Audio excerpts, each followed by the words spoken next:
Oi, eu sou a Michelle, sejam muito bem-vindos aqui no canal e hoje é um vídeo classificando que eu coloco aquela telinha aqui para vocês e vou classificando alguns livros por temas. E o tema do vídeo de hoje são as nossas leituras coletivas de 2023, então eu vou falar para vocês tudo que eu achei sobre as nossas 9 leituras coletivas de 2023, espero que vocês gostem do vídeo. Me fala aqui nos comentários se vocês gostam desse formato. Tinha um tempinho aí que eu não fazia esse formato, né? Mas eu gosto muito de assistir vídeos nesse formato, então eu gosto de fazer também. Espero que vocês gostem de assistir. Então, como eu falei, a gente fez 9 leituras coletivas em 2023. No comecinho do ano eu sempre me embolo com os anos, mas a gente está em 2024. Então, a gente fez 9 leituras coletivas em 2023. As leituras coletivas acontecem aqui através do membros aqui do canal, né? E foi o primeiro ano que a gente fez essas leituras através dos membros, porque antes eu fazia leituras coletivas aqui no canal, mas não era sempre, né? Como vocês gostaram de fazer as leituras coletivas comigo, eu propus para vocês da gente fazer os membros, porque para fazer leitura coletiva constantemente, assim, isso toma bastante do meu tempo, então eu teria que abrir mão de outros projetos. E aí a gente fez esse combinado da gente fazer através dos membros, assim vocês me apoiam. Membros aqui do canal é R$ 7,99 por mês só, a assinatura. E aí é uma forma de vocês me apoiarem e eu conseguir promover essas leituras coletivas aqui, porque leitura coletiva sempre enriquece muito a nossa experiência, porque a gente acaba tendo acesso a outros pontos de vista, então é muito legal, né? A gente tem um grupinho lá no WhatsApp também, que não é exclusivo das nossas leituras coletivas, mas muita gente que está aqui no membros, né, do canal tá lá no meu grupinho também do WhatsApp. Então a gente acaba trocando muita ideia sobre esses livros que a gente lê aqui. E, enfim, né, fizemos leituras maravilhosas, outras nem tanto. Alguns livros eu coloco aqui como que são releituras para mim. Eu sempre coloco uma votação, para quem não está no membros, entender como é que funciona, é assim. Todo início de mês eu coloco uma votação lá na área de membros aqui do canal para que os membros votem na leitura do próximo mês. Então, vamos supor, início agora de fevereiro, eu vou colocar a votação para a gente escolher a leitura de março e assim por diante, né? E aí, às vezes eu coloco livros lá que eu já li, livros que eu ainda não li, então, às vezes vocês escolhem livros que são releituras para mim, às vezes vocês escolhem livros que vai ser a primeira vez que eu vou ler junto com vocês. As releituras, logicamente, eu coloco livros assim que eu já li, que eu gostei. Então, as releituras sempre são certeza de que vai dar tudo certo, de que eu vou gostar. Agora, as leituras que vocês escolhem lá, que às vezes eu ainda não li, eu vou ler pela primeira vez com vocês, às vezes acontecem algumas surpresas positivas e às vezes acontecem algumas surpresas negativas, que aconteceu ano passado, mas a gente vai conversar sobre todas as nossas 9 leituras. Não vou me estender muito para não ficar muito gigantesco o vídeo aqui, mas eu vou comentar brevemente sobre o que eu achei, como que foi a nossa experiência, como que foi a acolhida de vocês também, dos membros. Enfim, se você quiser fazer as nossas próximas leituras coletivas junto comigo, entra aí no membros, tem aqui um botãozinho, aqui embaixo do vídeo tem um botão Seja Membro. Se não estiver aparecendo no seu celular, vai no computador, acessa meu canal, e aí lá com certeza vai aparecer. Você assina por lá, depois você pode assistir as lives por onde você quiser. Além das lives que são exclusivas, né, para os membros, a gente tem emojis exclusivos também para os membros. Eu também disponibilizo um cronograma detalhado de leitura para que vocês consigam se organizar aí para cumprir as metas. São sempre metas muito suaves. Se vocês já fizeram qualquer leitura comigo lá no clube, aqui no Membros, vocês já sabem que eu sempre prezo por cronogramas bem suaves para que a leitura não vire um peso na sua vida, para que seja realmente uma coisa boa, leve e que você consiga bater as metas com tranquilidade, né? Porque eu não quero correria, não quero estresse, ansiedade, nada disso. Então, são sempre metas muito suaves e aí eu disponibilizo o cronograma caso você queira uma ajuda aí para se organizar, né? Você não precisa exatamente seguir o cronograma, desde que você esteja no dia da live com aquela meta da live ali batida, né? O cronograma é mais para te auxiliar. E você também pode votar nas nossas próximas leituras coletivas. Agora, no final de janeiro, a gente já está finalizando a leitura de Mansfield Park E eu vou pegar aqui, ó, a leitura de fevereiro já foi escolhida pelos membros e vai ser nada menos que Ensaio sobre a Cegueira do Saramago. Então, se você quiser ler esse livro aqui junto com a gente em fevereiro, entra aí nos membros e vamos conversar então sobre as nossas leituras coletivas que rolaram aqui em 2023. Eu vou compartilhar minha tela aqui com vocês. Olha, como vocês estão vendo aí, foram 9 leituras. Eu não organizei as leituras aqui, eu devia ter organizado, né? Peraí que eu vou organizar. Pronto, agora sim, tá tudo organizadinho na ordem que a gente fez as leituras aqui. E começando então aqui por Ana Karenina, né? Que foi o primeiro livro que a gente leu no Membros aqui do canal. E falando aqui, né, de como que eu coloquei aqui as categorias. Eu coloquei 3 categorias só, porque não foram tantos livros assim, né? Então, coloquei acima da média, que são aqueles livros que excederam as minhas expectativas. Eu realmente fiquei muito surpresa, foi ainda melhor do que eu esperava. Coloquei aqui a categoria na média, que são para aqueles livros que foram mais ou menos aquilo que eu esperava, não foram leituras assim tão absurdamente maravilhosas, mas também não foram leituras ruins, foram leituras ok. E abaixo da média para as leituras que ficaram abaixo, de fato, das minhas expectativas. Infelizmente aconteceu, então eu coloquei essa categoria aqui. Então, começando pela nossa primeira leitura coletiva que aconteceu aqui no Membros, que foi Ana Karenina, né? Que é um livro do Tolstói, um livro maravilhoso que, se você já viu o meu vídeo de melhores leituras de 2023, você já sabe que esse daqui foi a minha melhor leitura de 2023. Então, não tem jeito, eu vou ter que colocar ele aqui em acima da média, porque realmente esse livro me surpreendeu demais. Foi um livro... Eu já esperava alguma coisa... Assim, eu tinha interesse em ler Ana Karenina, mas até então eu não tava nos meus planos ler Ana Karenina. Mas aí vocês, no final de 2022...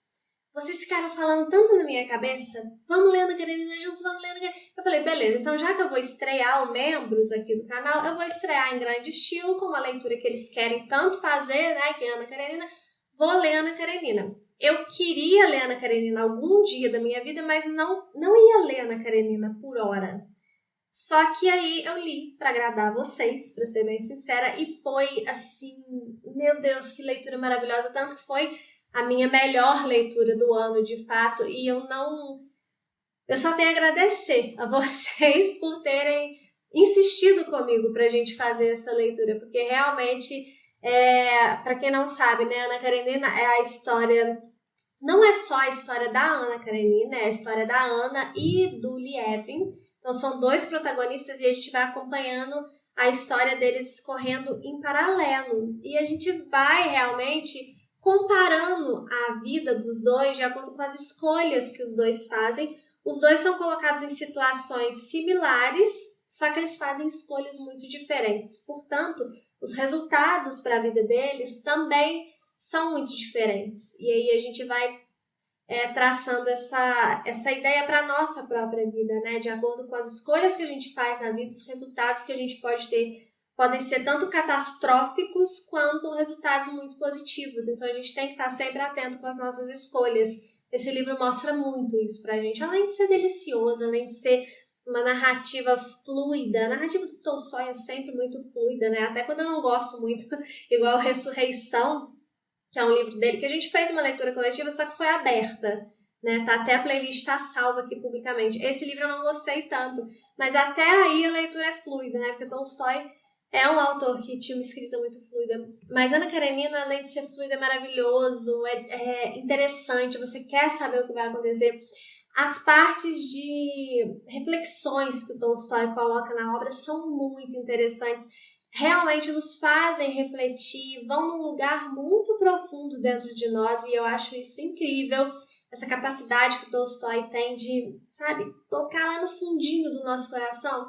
E Ana Karenina, ele tem muito esse poder, então com certeza ele ficou acima da média, excedeu muito as minhas expectativas, e foi nossa primeira leitura. A gente leu esse livro aqui, se eu não me engano, em fevereiro e março. Eu abri o Membros em janeiro, mas a gente teve as nossas lives mesmo de Ana Karenina, acho que foi em fevereiro e março.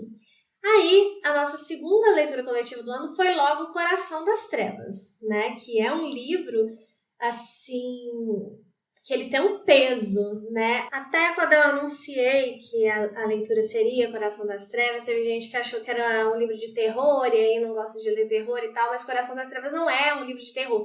Ele é um livro que tem uma narrativa sombria, ele tem um clima, assim, que pra mim, pelo menos, foi meio claustrofóbico, porque vai mostrar a jornada do protagonista, que ele vai descer o Rio Congo para resgatar um outro personagem. E é uma jornada pelo desconhecido mesmo. Então, é uma jornada no coração das trevas. É bem isso da questão do coração das trevas, é que o personagem, ele vai lá no coração, no núcleo daquele lugar desconhecido, cheio de mistérios, de superstições e povos que são desconhecidos ali para aquele personagem. Então, assim, é um livro que ele tem essa atmosfera claustrofóbica, ele tem essa questão sombria mesmo no enredo, de violência, mas não é um livro de terror, tá, gente? E é um livro muito rico, sabe? Ele é um livro difícil de ser vencido, não no sentido de dificuldade de leitura em si, né? Algumas pessoas tiveram uma certa dificuldade de leitura, assim, porque a narrativa dele é um pouco diferente, ela mistura algumas linhas temporais e ela não avisa muito bem quando tá entrando em cada linha temporal, então você tem que prestar bastante atenção. É uma narrativa, sim, mais complexa, mas não é nada impossível, na minha opinião, não. Só que ele tem essa dificuldade mesmo da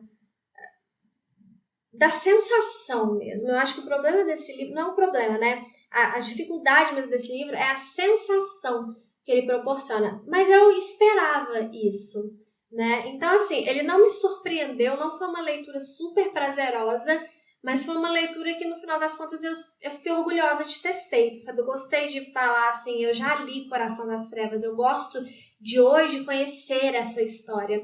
Mas não foi uma leitura super prazerosa, não. Então, eu vou colocar ele aqui na média, porque eu esperava que eu fosse gostar, mas ele não superou as minhas expectativas. É o que eu falei. Eu me sinto orgulhosa, eu me sinto feliz de conhecer essa história, mas ficou na média pra mim, tá? Aí a próxima leitura que a gente fez foi uma leitura muito delicinha, que aí foi aqui A Volta ao Mundo em 80 Dias, do Jules Verne. E esse eu vou colocar no acima da média. E vou explicar para vocês por que eu coloco ele acima da média. O que acontece? Eu esperava que fosse gostosinho, mas eu não esperava que fosse tão gostosinho. Eu já tinha tido uma experiência com o Jules Verne, de um livro que chama A Ilha Misteriosa, que eu nem finalizei esse livro, porque eu comecei a ler achando que era uma história levinha, de aventura, que é o que eu encontrei em A Volta ao Mundo em 80 Dias. E eu achei que A Ilha Misteriosa fosse esse tipo de leitura, e quando eu comecei a ler, eu percebi que não seria exatamente esse tipo de leitura. A Ilha Misteriosa é uma leitura mais paradinha mesmo do que eu esperava. E na época que eu tava lendo, eu tava até gostando, só que eu queria uma coisa mais agitada, que no momento eu tava precisando de uma leitura que me empolgasse mais. Então eu parei A Ilha Misteriosa e acabou que eu não voltei nunca mais. Eu preciso voltar a ler A Ilha Misteriosa. Eu vou voltar do início mesmo, né? Eu já tenho um tempo. Mas enfim, quando A Volta ao Mundo em 80 Dias ganhou lá a votação no Nebros, eu esperava que fosse algo divertido, só que por causa da minha outra experiência, eu não esperava que fosse algo tão agitado, uma narrativa com tanta ação, com tantas reviravoltas. Eu achei que fosse seguir ali A Ilha Misteriosa, fosse uma coisa mais tranquilinha. E acabou que não, A Volta ao Mundo em 80 Dias era o que eu esperava lá quando eu comecei a ler A Ilha Misteriosa. Então é um livro muito divertido, ele parece sessão da tarde mesmo, aquelas coisas mirabolantes, que às vezes nem fazem muito sentido, mas é a história acontecendo, é a história de um cara, o Phineas Fogg, que ele aposta toda a sua fortuna que ele consegue dar a volta ao mundo em 80 dias. E aí ele parte nessa loucura aí, porque se ele não conseguir, ele vai perder toda a sua fortuna. Então acontecem coisas muito mirabolantes ao longo do enredo, sabe? bem coisa de livro infanto-juvenil mesmo, coisas assim impossíveis de acontecer, mas que no final das contas é um livro leve, é um livro divertido, que a gente lê super rápido e que ainda deixa uma mensagenzinha no final, sabe? Então, foi um livro que realmente ele superou as minhas expectativas. Eu não esperava que ele fosse tão bom como foi. Não é um livro super reflexivo, sabe? Não é isso que você vai encontrar. Mas dentro da proposta do livro, ele é muito legal, ele é muito divertido, gente. Inclusive para sair da ressaca literária é maravilhoso, para jovens leitores ele é maravilhoso. Enfim, muito bom, muito legal esse livro aqui. Para mim ficou acima da média. Aí veio o problema, né? As vinhas da ira. Eu nem vou fazer hora não, vou colocar ele aqui em abaixo da média, porque quem me acompanha aqui há algum tempo já sabe meus problemas com esse livro, né? Já falei, eu falei inclusive acho que no vídeo de retrospectiva eu falei bastante sobre esse livro, né? O que me desagradou. E assim, comecei lendo esse livro com altíssimas expectativas, então acho que isso também me atrapalhou um pouco, porque até então eu só tinha visto comentários muito positivos sobre ele, sabe? E aí eu esperava algo muito melhor do que eu encontrei, na verdade. E eu achei que é uma narrativa repetitiva, uma narrativa apelativa. O autor, né, o John Steinbeck, Nobel de Literatura, eu sei disso, vocês não precisam esfregar isso na minha cara, mas eu não sou obrigada a gostar porque ele é Nobel, né? Eu achei que ele apela demais em umas coisas que não tem necessidade. A história é a história de uma família de retirantes que vai sair ali do estado que eles moram para ir para outro estado tentar uma vida melhor. Ela é ambientada nos Estados Unidos, né, num período difícil, lá na época que se passa também. Mas assim, nem esse pano de fundo histórico foi bem trabalhado, eu achei. Ele é só assim um pano de fundo, bem lá no fundo mesmo. Os personagens, eles são... A gente se sente atraído por eles, mais pela compaixão que a gente sente, porque realmente a situação deles é terrível, né? Então é meio que é impossível você não sentir, querer cuidar desses personagens de alguma forma, por mais que uns sejam muito errados, na minha opinião, mas você quer cuidar porque a situação deles realmente é terrível, né? E se você tem coração, você vai se sentir compadecido pela situação deles. Só que aí o John Steinbeck, ele vai apelar demais, ele vai colocar cenas assim desnecessárias. Já é uma narrativa emotiva, ele não precisava ficar forçando a emoção a todo momento. Então isso me desagradou muito. Isso me tirou da narrativa por diversas vezes. Eu tentava me conectar ali com os personagens, com o que estava acontecendo, mas aí eu sentia o autor interferindo na narrativa a todo momento, não só para querer forçar uma emoção que não era necessário, porque a história por si só já traria essa emoção pra gente, e também para forçar a visão de mundo dele. E eu não tenho nada contra ele ter a visão de mundo dele, né? As pessoas podem ter a visão de mundo, eu não quero que ninguém cerceie a minha liberdade de ter a minha visão de mundo, então eu não vou ser hipócrita de cercear a liberdade dos outros, mesmo de quem pensa diferente de mim, obviamente, né? Então o problema não é ele ter uma visão de mundo. Eu leio autores que têm visões de mundo muito diferentes das minhas e mesmo assim adoro os livros deles. O problema com o John Steinbeck, para mim, é ele querer forçar a visão de mundo dele, forçar a conclusão. Olha, eu tô descrevendo uma narrativa aqui que é para você chegar na conclusão que eu quero que você chegue. Então, eu não gosto dessa falta de liberdade, de autores que não te dão essa liberdade de você discordar deles, sabe? E eu senti que o John Steinbeck o tempo todo tá apontando o dedo pra mim, que se eu não concordar com ele, eu sou uma pessoa terrível. E forçando a emoção, e cenas repetitivas, e a narrativa não anda, né? O que é até meio estranho falar, porque a família anda, mas parece que não sai do lugar. Então, foi um livro que realmente para mim não funcionou. Eu sei que é um livro que muita gente ama. Teve gente que leu comigo lá aqui no Membros, né? Que gostou muito do livro. Teve gente que também não gostou do livro, assim como eu. A última cena desse livro, para mim, é uma heresia, sinceramente. A última cena é horrível. Ele faz uma analogia com aquela imagem da Pietà, sabe? De Nossa Senhora segurando Jesus morto nos braços. E é de muito mau gosto. Isso eu achei desrespeitoso, isso eu achei horrível mesmo. Mas assim, de resto, eu acho que é uma questão de gosto, né? De você gostar ou não gostar. Eu não gostei. E aí vocês têm toda a liberdade também de gostar e continuamos amigos. A gente não precisa concordar sempre, a gente só precisa ser respeitoso, né? E aqui no meu canal eu sou sincera com as minhas opiniões. Eu não vou ficar enganando vocês, eu acho que vocês nem querem ser enganados, né? Então, realmente esse livro não funcionou pra mim. Mas aí depois veio aqui Relatos de um Gato Viajante, que foi uma grande surpresa. E eu vou colocar acima da média justamente porque excedeu muito as minhas expectativas. Eu tinha vindo de uma leitura terrível para mim, que foi As Vinhas da Ira, né? E aí comecei Relatos de um Gato Viajante. Eu confesso que quando ele ganhou, eu pensei assim, ai meu Deus, um livro contemporâneo. E eu já vim de um livro que eu não gostei muito, e às vezes eu tenho alguns problemas com livros contemporâneos. Livros contemporâneos eu tenho que escolher muito bem, assim, para eu realmente gostar, sabe? E aí, mas ganhou, né? Então eu falei, vamos ler, né? Foi um presente também da Miriam, então é um livro que eu já tinha um carinho, assim, por ter sido um presente.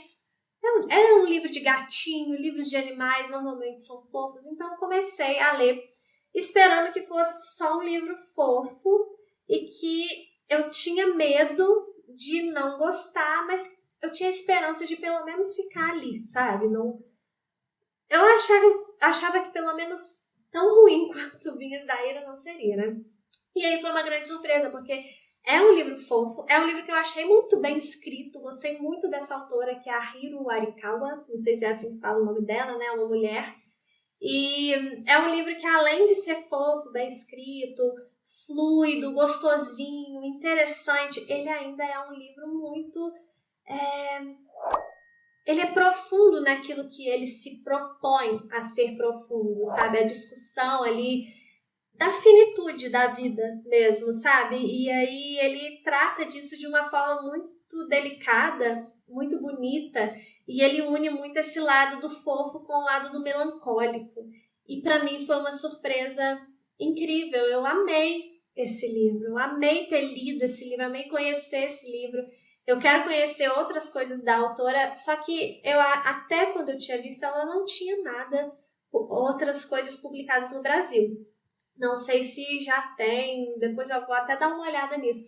Mas eu acho que tem em inglês, então de tudo dá pra ler em inglês, né? Eu não gosto, eu gosto de ler em português mesmo, mas enfim, adorei. Se você nunca leu aí Relatos de um Gato Viajante, fica a dica pra você, porque é um livro muito fofinho. Ele é melancólico, ele trata de assuntos que... Ele traz temas assim de doença, que pode ser um gatilho pra você, então você tem que só tomar cuidado com isso. Mas é muito bonito. E ele é melancólico não no sentido de te deixar arrasado no final, sabe? Mas no sentido de te fazer refletir de uma forma realista, né? Sobre a vida. Coisas que a gente precisa refletir. Às vezes a gente não quer refletir sobre determinados assuntos, mas é necessário, né? E ele faz a gente refletir, só que de uma forma leve na medida do possível, tá? E eu gostei muito. Aí depois veio aqui 12 Regras para a Vida. 12 Regras para a Vida é um livro que eu já estava querendo ler há bastante tempo. E eu só enrolava e nunca começava a ler esse livro. É um livro do Jordan Peterson, né? Eu nunca tinha lido nada dele, mas eu já tinha assistido palestras, eu já tinha assistido um documentário sobre ele também, que eu gostei bastante. Nas palestras dele que eu assisti, eu sempre concordei muito com os pontos de vista dele. Não com tudo, é difícil a gente concordar com absolutamente tudo, né? Mas eu gosto das coisas que ele fala, eu gosto das reflexões que ele propõe e normalmente concordo com os pontos de vista dele. Mas aí eu nunca tinha lido de fato aqui 12 Regras para a Vida. E aí ganhou. Eu fiz um desafio da gente ler uma não ficção, né? E aí ganhou 12 Regras para a Vida, li. Eu vou colocar ele aqui na média, porque eu gostei como eu esperava gostar das ideias. Justamente porque, como eu falei, eu já conhecia mais ou menos as ideias do autor e eu já sabia que eu concordava com as ideias dele, pelo menos com a maioria delas, né? Mas aí o livro, eu achei que a narrativa fosse um pouco mais ágil, sabe? E eu achei ele meio prolixo. Eu acho que ele dá algumas voltas para chegar onde ele quer chegar, sendo que, tipo assim, no meio do capítulo a gente já sabia onde ele ia chegar, só que ele dava uma enrolada para chegar até lá. Eu acho que podia ser um livro um pouquinho menor, sabe? Então as reflexões eu gosto muito, a mensagem do livro eu gosto muito, as 12 regras para a vida aqui que ele traz eu gosto muito, só que eu acho que ele foi um pouquinho prolixo, que tornou a leitura um pouco enfadonha em alguns momentos.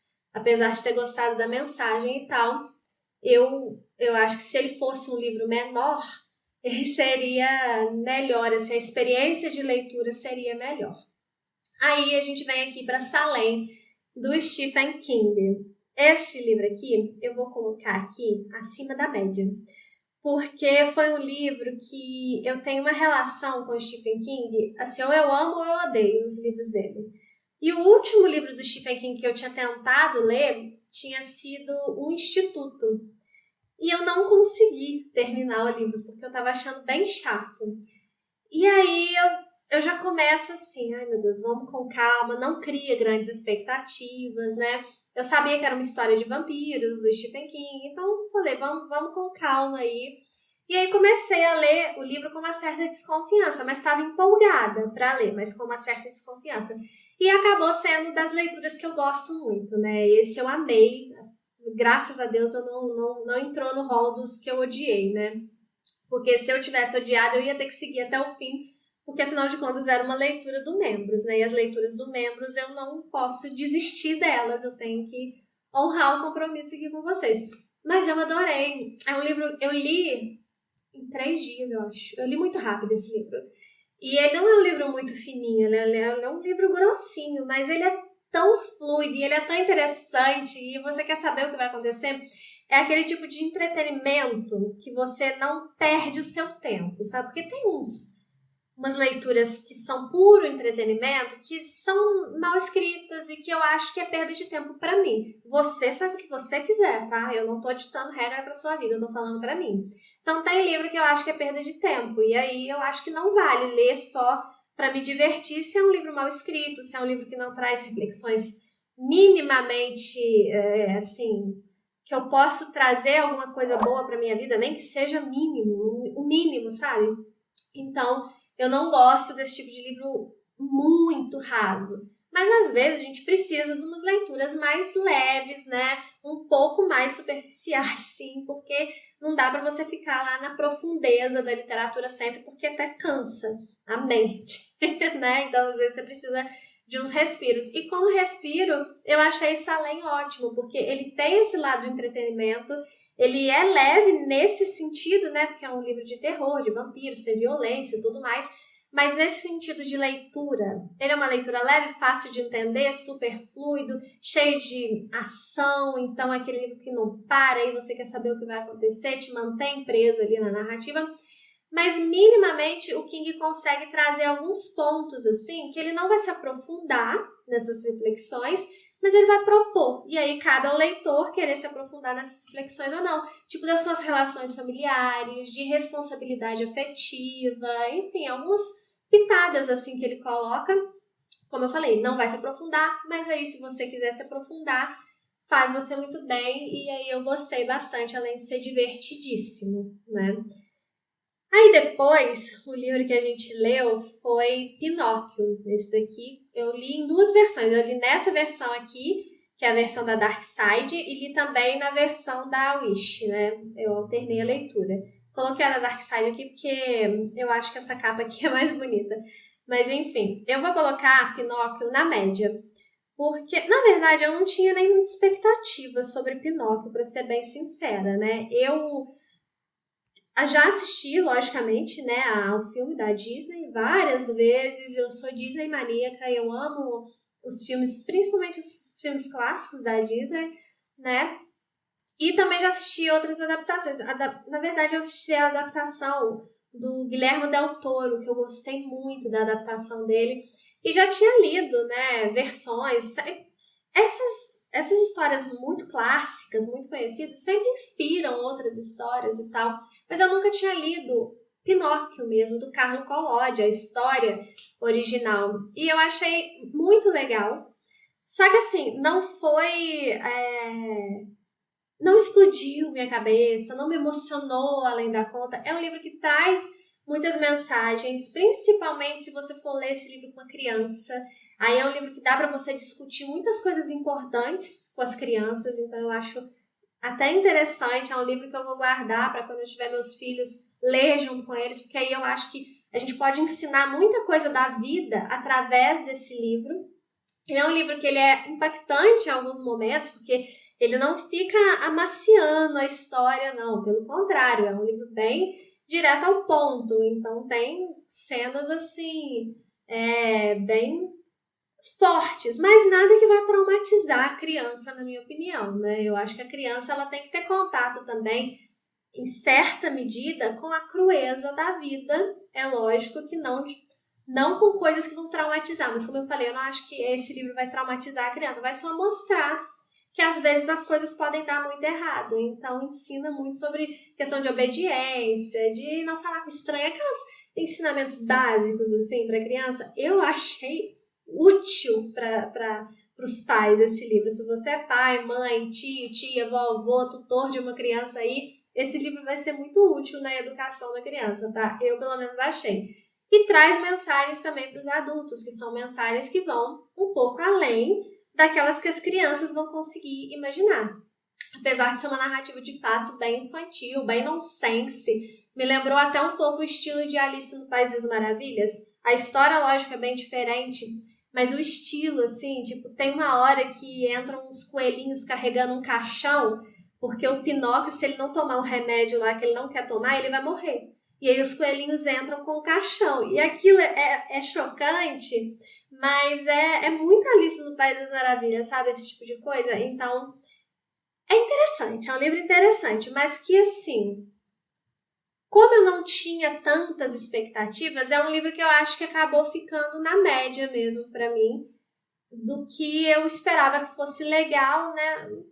Enfim, eu acho que comparando com esses outros livros aqui, ele não excedeu tanto assim as minhas expectativas, apesar de eu ter gostado muito, tá, gente? Mas aí, pra ser justa com esses outros aqui, que todos esses 4 aqui excederam muito as minhas expectativas, então eu vou colocar ele aqui. E a última leitura que a gente fez foi uma leitura temática, né? Outra leitura temática, porque aqui do King também foi temático. A gente fez essa leitura aqui em outubro, que é o mês do Halloween, né? E em dezembro a gente leu um livro natalino, e o que o pessoal escolheu para ler foi uma canção de Natal. E esse daqui sim ficou acima da média, porque é outra história que eu também já conhecia, de várias adaptações, de saber da história mesmo, que é uma história muito famosa, dos fantasmas que visitam um cara que é avarento, aquela coisa toda. Mas eu nunca tinha lido, de fato, o conto mesmo do Dickens. E ele é muito rico, gente. Ele é uma história que ele também pode ser lida para as crianças, apesar de eu não achar que ela é tão infantil como Pinóquio, por exemplo, que é bem infantil, o estilo de narrativa mesmo. Eu acho que uma canção de Natal tranquilamente pode ser lida para as crianças, mas já não é tão infantil assim.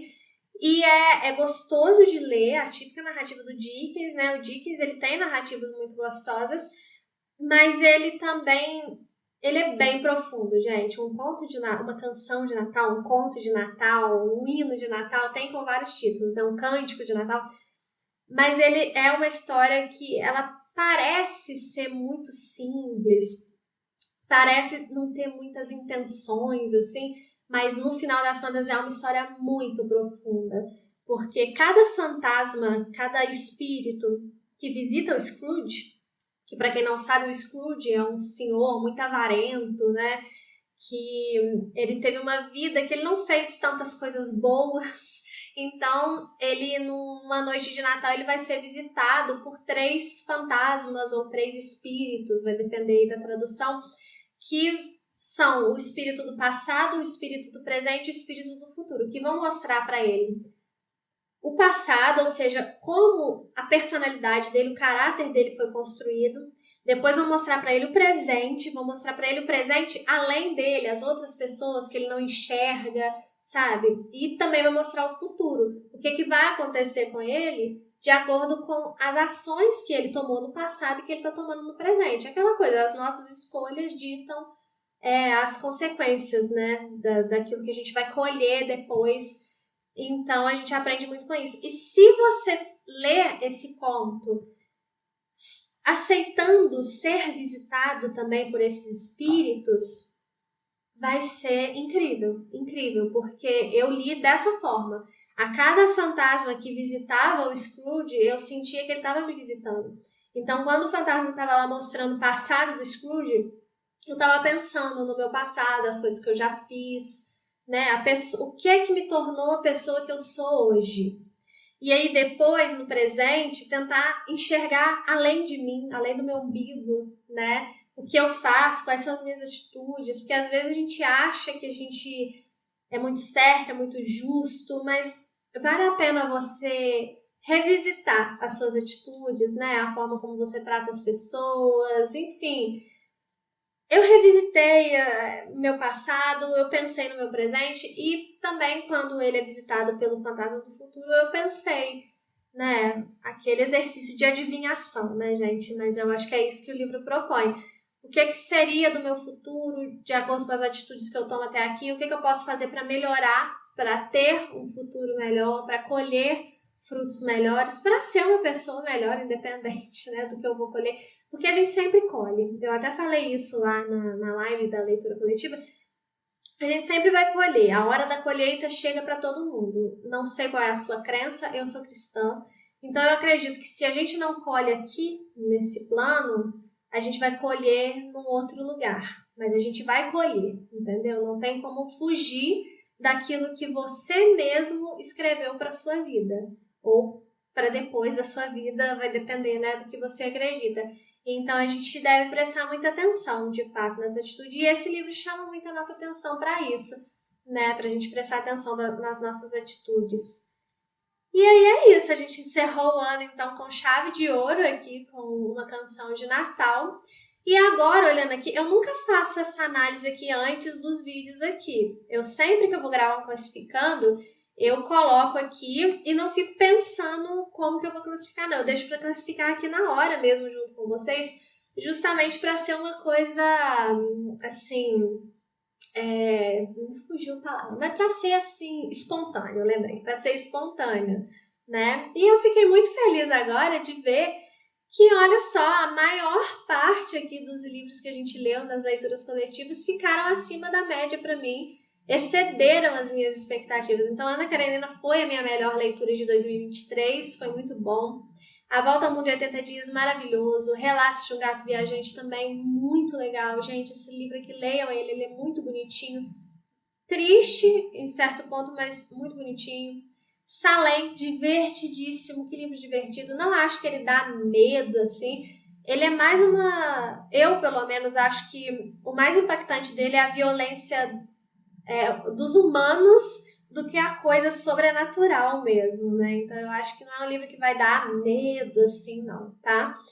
E é muito legal. E uma canção de Natal que se tornou um preferido da vida mesmo, esse daqui. E também tá na minha lista de melhores leituras de 2023. Aqui os 3 que ficaram na média, que como eu falei no início, foram boas leituras, eu gostei muito dessas leituras aqui. Elas só não chegaram a me surpreender tanto quanto essas aqui de cima, mas foram também boas leituras. Então, Coração das Trevas, 12 Regras para a Vida e Pinóquio. E a única que de fato ficou abaixo da média para mim foi As Vinhas da Ira, que aí de fato não é nem que ficou abaixo da média. Eu podia ter colocado na categoria ali, odiei. Que realmente não funcionou para mim, mas é o que eu falei, gente, experiência de cada leitor, tá? Eu não gostei, mas leia, pode ser que você goste, né? Eu acho que tem livro muito melhor. Tipo, Vidas Secas, do Graciliano Ramos, é um livro que trata mais ou menos o mesmo tema e é, nossa, infinitamente melhor. Mas enfim, aí você tem que ler para você tirar a sua própria conclusão, né? Se você leu esses livros aqui junto comigo, me conta aí como que ficaria a sua classificação, me fala se você gostou do vídeo também, tá bom? Para que eu faça outros vídeos nesse formato. E se você quiser ler Ensaio sobre a Cegueira comigo, em fevereiro será muito bem-vindo. Espero que você tenha gostado aqui deste Classificando. Um beijo e até o próximo vídeo.